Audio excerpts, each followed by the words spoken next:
this edition of the TSHBA magazine, our student correspondent, Andrew Wright, interviews one of the most inspirational professional bass fishermen on the tour today, Clay Dyer. Jordan Sanford and Jake Enderman show you what they do to prepare for a high school tournament, and then we look at our Fun and Sun Big Bass Challenge entries, all in the TSHBA magazine. We're here with Clay Dyer. He's fished many tours. What are some of the tours you've been on? I have fished FLW, I fished bass, I fished PAA, back when PAA was organization. I started my career with the Bass Federation in Alabama in '97, progressed from there to the FLW to what was then the EverStarts in 2002, and then fished everything basically that FLW had till 2010, and then I came over to bass in 2012, started fishing the Opens, and trying to pursue the Elites and the Classic, obviously. Man, I can't help but notice on your jersey here it says Philippians 4:13. What does that verse mean to you? That verse is honestly it's my driving force in life. I was that kid that that grew up being a typical teenager, but went to church and believed in God, but didn't have that true personal relationship with Christ through faith. And when I got saved at the age of 18, that was one of the first verses that I heard, one of the first verses that jumped out. And Philippians 4:13 says, "I can do all things through Christ who gives me strength." So that's been the verse that I have lived and modeled my life by whenever I face adversity, whether it's in life and fishing.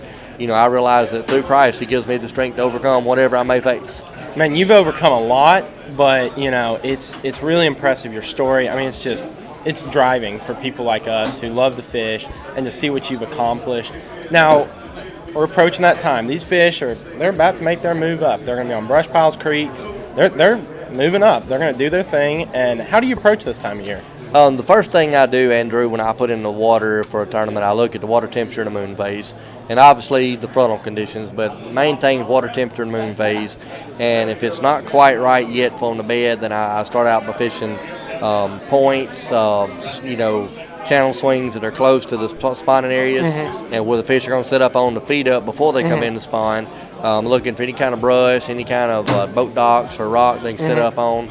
I look for that, and while I'm fishing, I'm looking. And if I start seeing, enough activity, enough fish cruising around, enough fish making nests, I kind of let that dictate and judge, how much of that is going on, or whether or not I want to commit a lot of time to it or catch them staging in, because the bed bite is if you know anything about fishing, the bed spawn bite can be amazing when it's on, but it's hit or miss that it can also leave you hanging high and dry.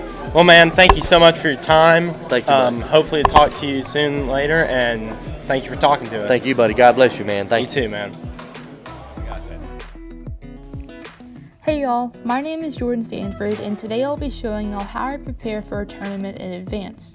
I've got about a week until my next tournament on Lake of the Pines, so I'll be showing y'all what I do a week before and how this helps me the day of.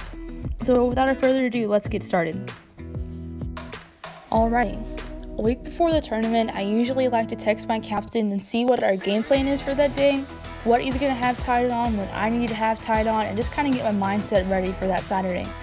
And then I like to make sure that we're on the same page both with my captain and my teammates, that way we're ready to rock and roll Saturday morning. Once I hear back from what we're going to tie on and our game plan and all that sorts of stuff, I'll go through my bag, my tackle bag, and see if I have the exact required equipment or stuff similar to that instead of having to go all the way to town to buy that.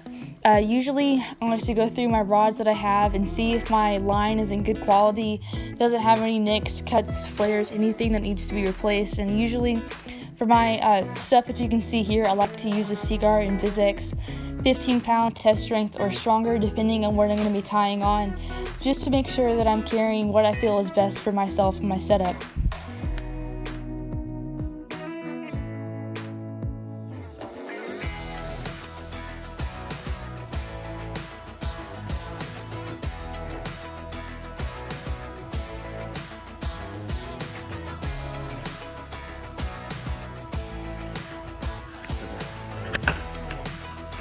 Something else we do is we just get all our tackle organized the night before, plastic. We have in bags and stuff, and then we've got everything labeled so we can just quickly access it in the tournament. Pretty much we rig up and then we put the lures we think we're probably going to use the most or more often on top. soften them so they go in the rod locker better, and then we just pull them out in the morning. Another thing we like to do is just put the wristbands in the center console so we don't forget them, and we just put them on in the morning.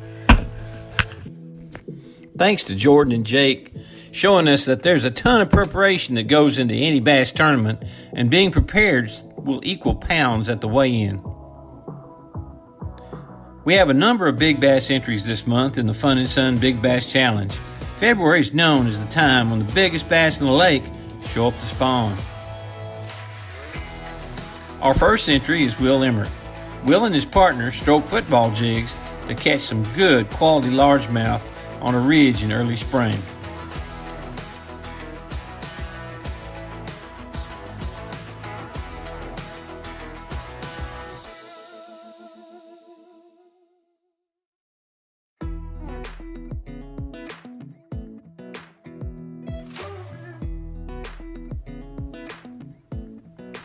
Our second entry is from Marshall Arwine. He uses a large swim bait and catches 2 4-pounders in one cast.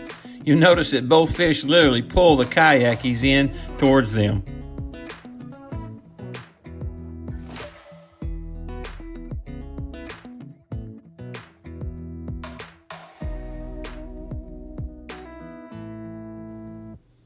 Finally, our winner of this month's Fun and Sun Big Bass Challenge goes to Noah Wabust, who caught a 9-pound, 12-ounce monster while practicing at Ray Roberts.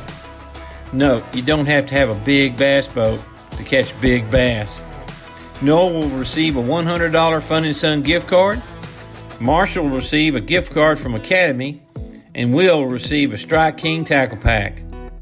Once again, thanks to all our sponsors, captains, and the TSHBA families. Please hit like and subscribe to TSHBA Magazine. Thanks, and we'll see you on the lake.